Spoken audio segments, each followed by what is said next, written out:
We are tonight's entertainment. You can't handle the truth. The fire rises. Pizza time. You're a wizard, Harry. So it begins. You know how much I sacrifice? You think that's air you're breathing? Groovy. I don't have friends. I got family. We are Sex People! 1, 2, 3, 4! Craft Services. Hey, Trent. Hi, Parth. It's good to see you. We went Trentless last episode, and anytime we have to do that, it's not a pretty sight. I was sequestered. Picking out the new pope is the message I asked you to deliver on air, and I don't think you did. I did not. You said I was working on a true crime show, but really I was working on a show about bread, so imagine the insult. Wow. Brutal. And you gave it like a detail. You were like, it's a show about like a cop who's on, or you sort of gave an elaborate thing. I was like, Parth, it's a show about bread, my brother. Well, speaking of bread, that's food. What'd you eat most recently? Good one. Parth, I missed a week. I forgot how good you are at those transitions. I just had something involving bread. I had a Reuben sandwich with rye bread. On the show, we would do some man on the street shooting, and we would ask people their favorite type of bread. Parth, what's your favorite type of bread? It's a good question. You talk while I think about it. Mine would probably be rye bread, which I always, for a long time, I thought bread had to be like sweet, like cinnamon raisin bread. I really like that. But then I was introduced to rye bread, and it's like savory, and that's good in a different way. So, Parth, I just talked for a while. What's up Yeah, with you? as a kid, I did also used to like cinnamon raisin bread. I would like making toast with it, like on a pan, getting all that buttery goodness. But then now I'm an adult, and not everything needs to be sweet for it to be good. It's a metaphor. Yeah, I don't know. I guess I like Italian bread. My dad really likes ciabatta bread, so he buys it from Costco every now and then. And I enjoy that, but not to the same extent that he does. What were we eating? It must have been like a month ago at your house, and we were eating, your mom's chili, and then she had like a loaf of bread, and it was just like the littlest bit notably stale, and it like ruined your mom's day. And then we went downstairs, and you were like, my mom's really sensitive to the freshness of bread. Well, she's sensitive to texture as a whole. And it's a texture as a whole, that's what you said. Yeah. But yeah, I'll go with Italian bread right now because it's all I can think of. Is that like sourdough? What's Italian bread? I'll look it up. Maybe I don't know. I'm not, my brother and my father are the foodies of the family. Oh, this Italian bread. I know the countries of Europe are the only countries we're allowed to make fun of anymore, most notably Italy, but that Italian bread looks pretty good, even though we like to punch down on them nowadays. But what was also pretty good was the Rice Krispie treat that I had, because Viraaj runs these Model UN conferences, and my dad and mom had to volunteer. You know how it's like, your kid's in this club, the parents need to volunteer a certain amount. You need to work at the snack bar. But the thing is, most parents just don't listen to that. But my mom gets very, like, I have to do all of these things. And we sort of try to tell her, you don't have to, actually. Like, there's kind of no consequences. Are neglecting these responsibilities because there's no punishment in place. But God bless my mom, because she really does do what she's supposed to do. But so we have all of these like snacks like Cheez-Its, Rice Krispie treats, etc. upstairs in my parents' office because they're going to need to sell them for some debate tournament that's going to happen soon. But I know where they are and I ain't paying nothing. So I just took a Rice Krispie treat. I'm so grateful I was never a part of an organization that required me to like sell donuts or trinkets or whatever door to door. I don't envy that. But Parth, what I do envy is any listener at home who's never heard our intro before.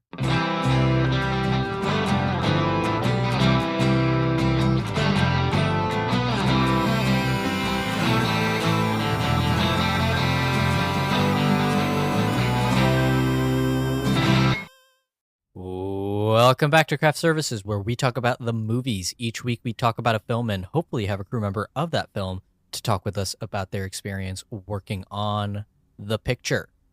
This week we have Oscar-nominated who? Oscar-nominated production designer Suzie Davies, nominated recently for her work on Conclave, and this is the back half of our interview with her that went pretty great, if I'm remembering correctly. Yeah, if I remember correctly, it went even, I could say, spectacularly. You could say that we were claved up. The three of us were, well, actually the four of us, us, Suzie Davies, and her representative, we were sequestered. Mm-hmm. We talked things out for about an hour, and by the end of that, decisions were made that will change the course of history. I think that's fair to say.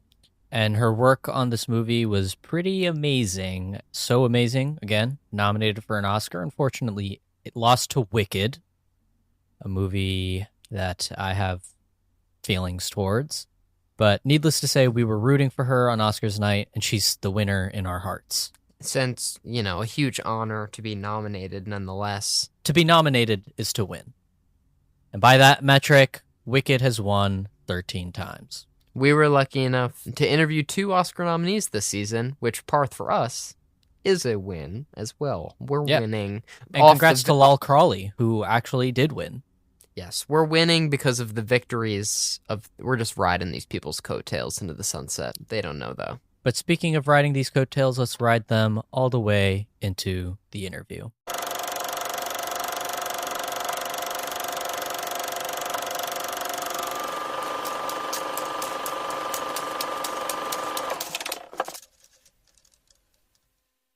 Just out of curiosity, was there any consulting, not on your behalf, but maybe on the movie's behalf, but with the real Vatican? Or did they have any opinion on their quarters being depicted this way? I think, so we did a tour of the Vatican as part of our research, and we were very lucky to have a guide that managed to get us, I think you go clockwise around the Vatican and you end up at the Sistine Chapel, and we got in there at, I think the first tour starts at 6:30, and she very cleverly took us backwards. So we went to the Sistine Chapel before anyone else was there, although it was full of security. And then we had a little tour of the Vatican Gardens, which was really fascinating to sort of see that there were areas of the Vatican Gardens that are like the atlas of the world. So you'd have Asia over here and Africa over here, and it was often where gifts had been given to the Vatican, and that's where during a conclave various cardinals would meet to discuss their ideas and thoughts, which was interesting.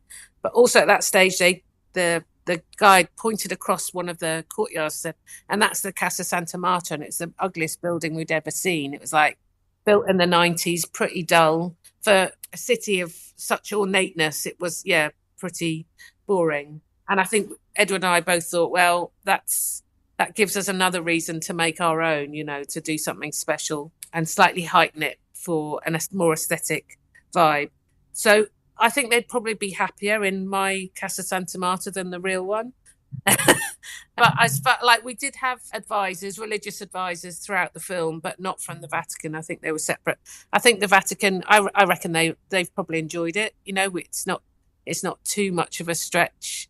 Yeah, it could have been a lot harsher, I think, on the religious side of things. Yeah.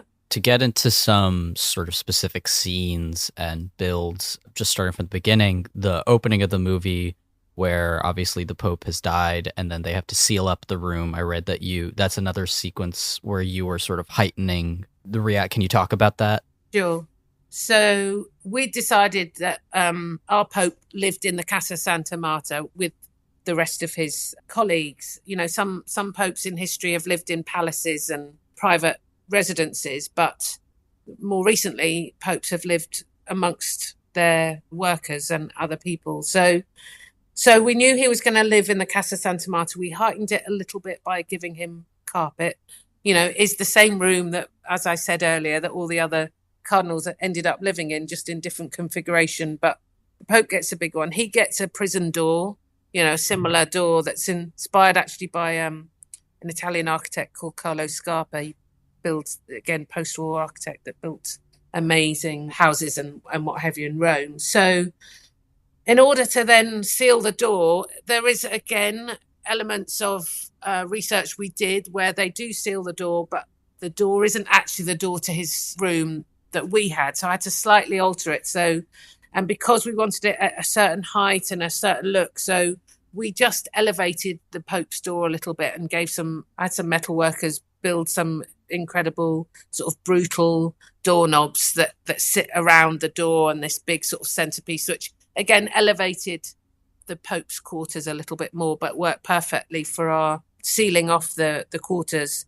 And then again, perhaps in another papal movie, we would have used a candle to seal the ribbon, but we found this amazing machine that's contemporary and pretty modern and just a bit elaborate in a good way.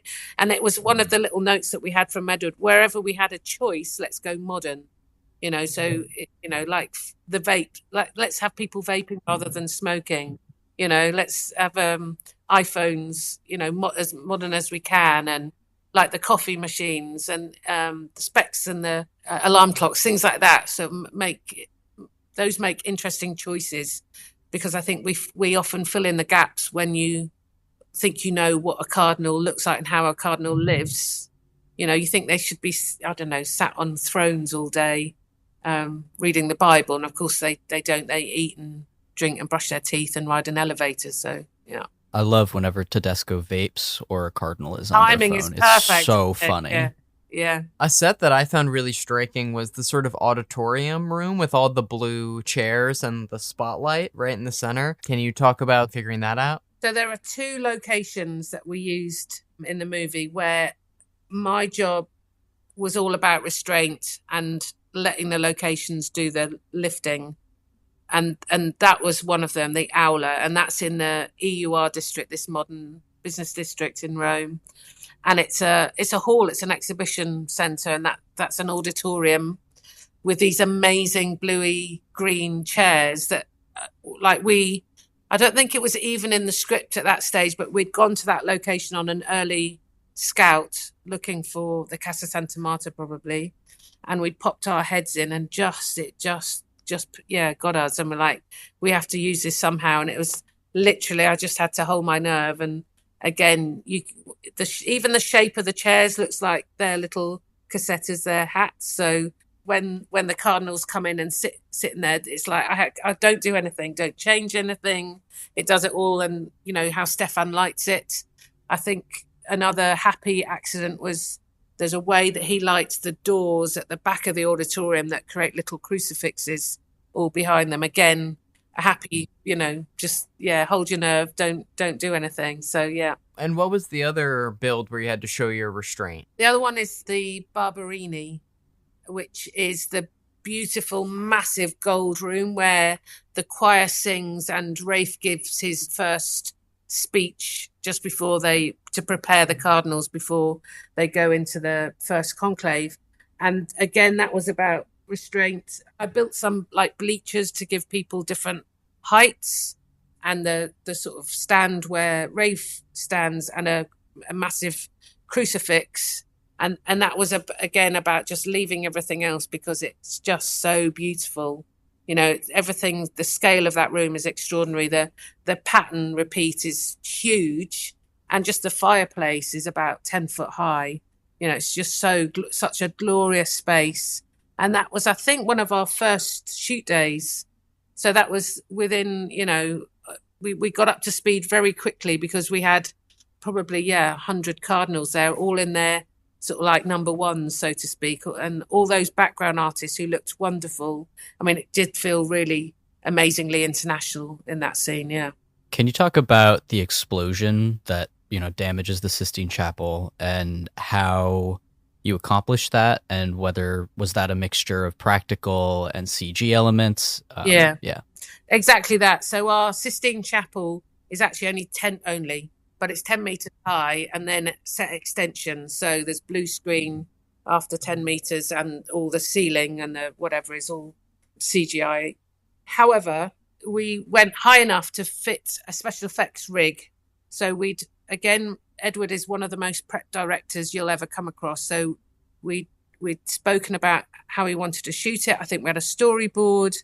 So during prep, we set up on another studio with special effects rig on a scaffolding tower, and prepped how big the explosions needed to be. We marked out on the floor in this empty studio where everyone was.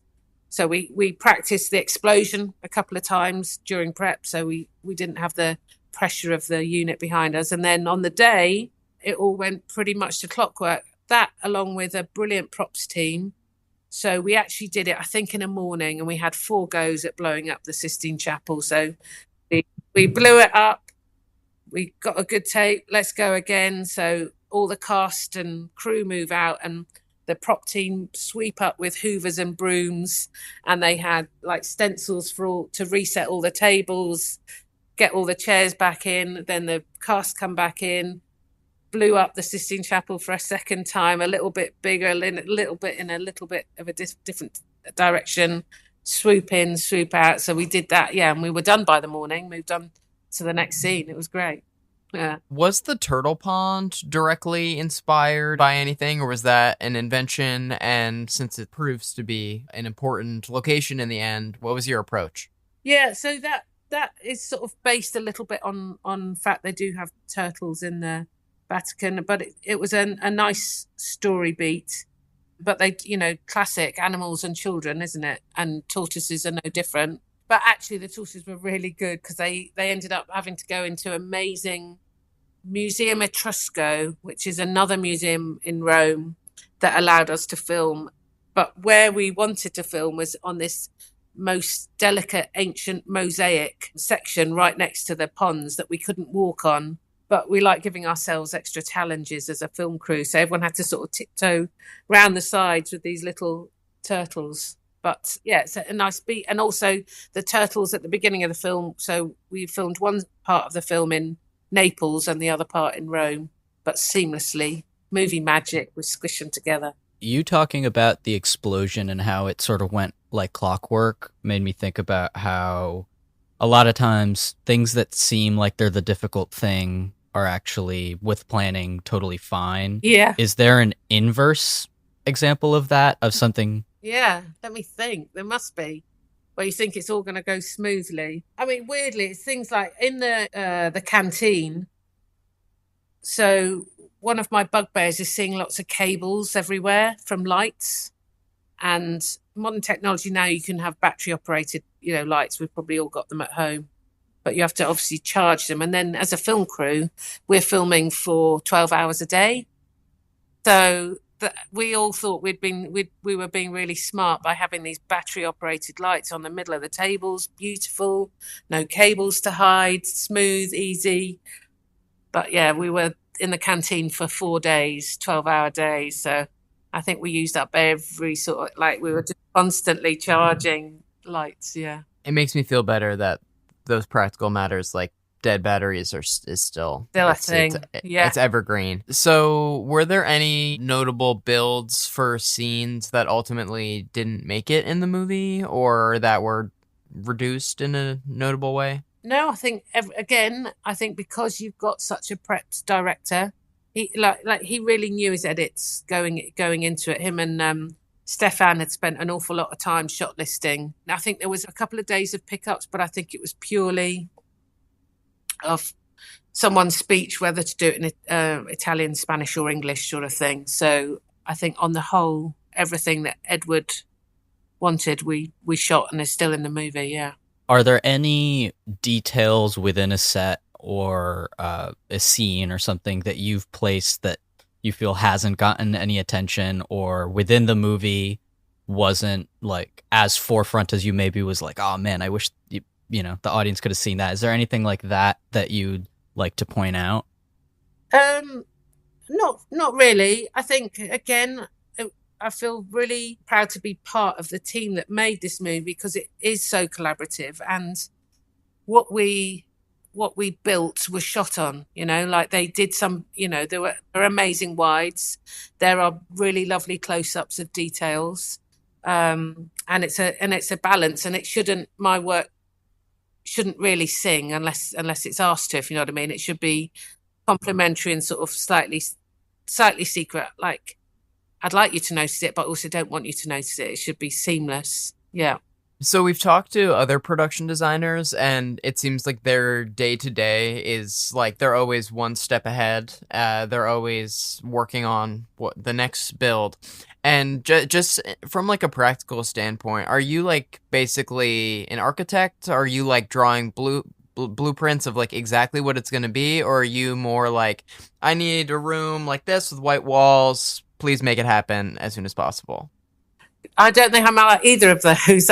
But to tell me what it is. I would say I'm maybe. Oh yeah, it's interesting because I don't know how other people think of me, but I think I'm quite an organic designer. So I think every job I have to go in with an open mind because every director has a different way to tell a story, and there should only ever be one person telling the story, and that is the director. And it's about honing in to what they want, what the things are, what's important to them, and I need to sort of find their route and join in with their design, and then I can sort of spring off. And I guess I do scribbles. I'm not a brilliant drawer, but I'm good at drawing what I want to achieve, sort of thing. And then I hand it. I'm very lucky. I have a good team of people who can decipher my scribbles. Because sometimes it's not about a scribble, it's about a location. So I'll take photographs and I'll manipulate other elements of a photograph to make something else, and sort of world build and develop this visual storytelling in the prep. And I find it really interesting because I have about a month, maybe 2 months max, when it's just me and a director. And I love that time. It's like, we can be all bets are off. It doesn't matter as much about the budget at that stage, because let's see what do you want to achieve, and then let's see how we can achieve that with the money, rather than let's just go big straight away. So I quite like that first sort of establishing and development of the look of a film, and then I get dumped and they go and make friends with the DOP and all these other people, and I have to keep the faith and keep strong until we come back and start the film again. Yeah. So I guess I'm more that. That's my way of doing it anyway. Amazing. I mean, it's your way of doing things has worked out. So far. As we start to close out, you were, as we said, nominated for the Oscar, which will be happening at the time of recording in a few weeks. Can you talk about where you were when you found out that you were nominated? I was in my office here, and I'm on another production at the moment. And this is my second nomination. And the first time I got nominated was for a film called Mr. Turner. And this was 10 years ago. And I didn't know really the ropes back then of how nominations happened. So I was none the wiser they were even happening. I was absolutely sure we weren't going to get nominated. So I think I was doing yoga and I came out and got a phone call from Mike Lee, which was extraordinary and, yeah, absolutely amazing. And this time, I guess I felt the award season can be quite seductive. So as much as my process, my fun part is making the movie sort of thing.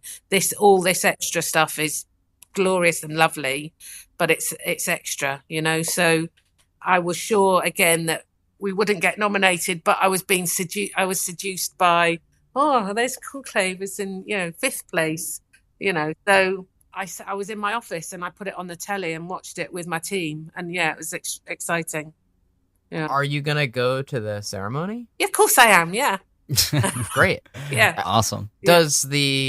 Does the company pay for that? Yeah. For you? Yeah. Great. For like the movie, like the Oscars, or like your movie company?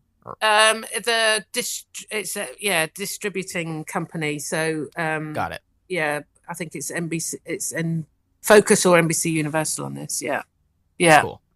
Yeah. Well, also what's great is there's a few of us going. There's Team CONCLAVE. We've got the writer, costume designer, and what have you.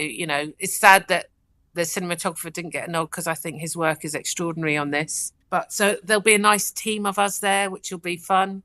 Because it's all fun from now on. To be nominated is I'm very, very chuffed. Yeah. Awesome. Well, we'll be rooting for you. Yay! When come the ceremony. Can you talk about? You alluded to it before. Can you talk a little bit about whatever you can about what you're working on now, or anything else that might be coming out? I'm working on Emerald Fennell's next project. I did Saltburn for her a couple of years ago, and now it's in the news, so I don't think it's out. Is this Wuthering Heights? Yes. Yeah. Whoa. Awesome. Yes, Very exciting. Yeah, it's very exciting. Yeah. Just quick, how were you approached to do Saltburn? Emerald reached out to me. Interestingly, we'd worked together years and years ago when I was a standby art director and she was an actress in a TV series called Jericho. And I was amazed that she remembered me. I'm not sure if that had any influence on why she'd reached out to me, but it was fun to sort of remember the good old days. And then, yeah, I think I must have given a good pitch because, yeah, we sort of hit the ground running, and it feels like we're doing that on this one as well. Great. We'll be sure to watch it. Trent, is it Big Kahuna time? It's Big Kahuna time. Yeah. So yeah. Oh yeah. Strap on your seatbelt. So the Big Kahuna final question. The wave is crashing. Yeah. What is the last great movie you watched as a viewer? And our one criteria is it has to be great, not just good. Magnolia. Whoa. There we go. Great. Yeah. Yeah. Yeah, and it doesn't have to be a new movie. It can Yeah. be from 2001. Yeah. Is that when Magnolia was? 2001? I think it's 2000. Yeah. Or Close enough. Yeah. 1999? I don't Yeah. know. I could watch that movie. I'd probably watch it once a year. I love it. I love it. it's 1999. Yeah. Is it? Pro- Oh. Parth is a Tom Cruise connoisseur. Well, he's, yeah. Yeah. Amazing. Somewhere over there, I've got a Mission Yeah. Impossible poster. Yeah. Great.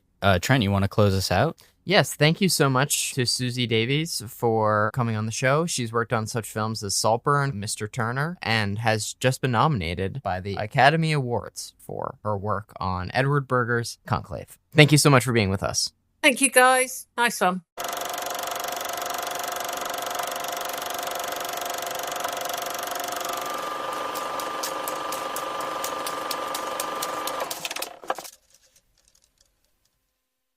Wow. What an interview. Parth, name 10 things you liked about it. Huh? I liked Suzie Davies' timbre. I liked her conciseness with which she answered. I liked her sense of humor. I liked how humble she was. I thought our questions were pretty good, if I say so myself. I liked the speed with which we said our questions. I liked the sort of general flow of conversation and Flo, name drop, Academy Award winner. There we Congratulations. I liked how it was edited to remove most of the like weird ahs, interruptions, such as the like. Parth edited this. Yep. Yeah, no, I just thought like whoever did the editing, the sort of did a phenomenal job. Did a bang up job. Got Yeah. it. Okay, two more. I think that I like that it follows in the footsteps of these Oscar-nominated guests that we've been having. Okay. Oh, Almost there. We're at number 9. Don't you think it sort of completes the story of like the 215 episodes? Like, I think it really like puts the cherry on top. Yeah, It's I like- like that it's the 220 something episode. It's the climactic end. Parth, good work on that. I'm gonna relieve you of some of you just worked really hard for me. Let me do this for you. Please. You can find us on Spotify, Apple Podcasts, Stitcher, frankly, wherever you get your podcasts. And social media wise, if you're addicted like Parth and I, like you can say you're not, but like we know. You can delete Instagram, you're gonna re-download it the next day. They've got us. They got us right where they want us. Instagram, Twitter. Parth, people are like switching over to Blue Sky. Like I don't know. We might have to make a Blue Sky account for craft services. I have a Blue Sky account, but I haven't really made the that's switch. like in a cool real kid way. PC Twitter or whatever. That's Twitter 2.0. Well, it's like I don't Twitter know. without the bots and like the bullshit. Like you only see the accounts that you actually follow. It's in chronological order. So that's cool. I haven't been on Twitter for so long. I don't know about these bots, but I'm sure that that's a huge issue. Well, ever since Elon Musk took over, it's like all AI. It's like there's so many fake accounts just everywhere. Cool. So it kind of sucks. Sounds cool. Thanks, Elon. Thanks Hail for King help. Trump. Hail Hail Elon. Thanks for helping our evil king. You're evil too. Parth, I realized that I think that this is gonna like through the AI voice recognition filters. I think us hailing Trump is gonna keep us on the air. Hell yeah. That's, I think, while all the other liberal pods start to drop like flies, it'll take them a minute to know how we really feel. Because we're hailing him left and right. He's our evil king. We're giving him the Roman salute, showing our undying loyalty. It's just boys recognizing boys. And what did Donald Trump say? Parasite, like, he trashed, he said, let's bring back Gone with the Wind. Wow. He's like, it's in another language. I don't like it. Trump. It's actually some pretty good storytelling there. Wait, Trump's I can't tell. Trent, are you saying you're pro Gone with the Wind? No, I'm pro Parasite. Oh, yeah, no. I remember now what you're talking about. Because this is a long... Everybody was mad that, like, a South Korean movie won. And then he was like, bring it back to America. This is a long Mickey 17 commercial, really. The Mickey 17 challenge, where you have to see it 17 times and then unalive yourself. See what I did there? See, we're really playing to the filters. Yep. Whatever you did there, I guess. Great job, or I'm sorry, or... Anyways, we'll see you next week. We got a cool thing coming up. Bye, guys. What do we got going on next week? No, we don't know? Okay. Yeah, super cool episode next week, guys. See you next week. Super cool. Got it all figured out. Okay. Bye. Oh, wait, now I'm remembering. We'll see.